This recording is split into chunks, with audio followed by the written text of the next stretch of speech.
BSP party వ్యవస్థాపకులు కాంచీరాం భావజాలం కలిగి ఉన్న వ్యక్తి, ప్రజల పక్షాన నిలుచుని ఎన్నో ప్రజా ఉద్యమాల్లో పాల్గొన్న ఉద్యమ బహుజన బిడ్డ, national political justice front Telangana రాష్ట్ర కన్వీనర్ కొంకటి లక్ష్మణ్ మాదిగా మాట్లాడుతూ రజక కుల బంధువులు ఎస్సీలో చేరడానికి అన్ని అర్హతలు ఉన్నాయని అభిప్రాయపడ్డారు. పుట్టుక నుంచి చావు వరకు అన్ని రకాల కార్యాలకు సంబంధించిన మలినపడిన బట్టలు ఉతికి ఇంటింటికి తిరిగి గంపలో అన్నం అంటుకొని తింటున్నారని, గ్రామాల్లో హీనాతిహీనంగా అంటరాని వారిగా చూస్తున్నారని, ఒక్క ఊరిలో రజకుల్ని ఊరికి దూరంగా వెలివేస్తున్న వార్తలు వింటూనే ఉన్నాం. ఇంతకన్నా ఏమి కావాలని ఆయన అన్నారు. నేను నేషనల్ పొలిటికల్ జస్టిస్ ఫ్రంట్ రాష్ట్ర కన్వీనర్ని మాట్లాడుతున్నా.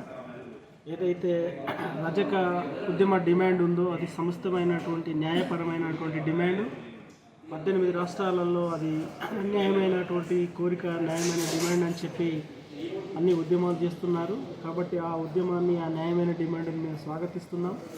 మరి ఏదైతే ఆ డిమాండ్ ఉందో ఆ డిమాండ్ను న్యాయమైనదిగా, చట్టపరమైనదిగా మేము స్వాగతిస్తున్నాం.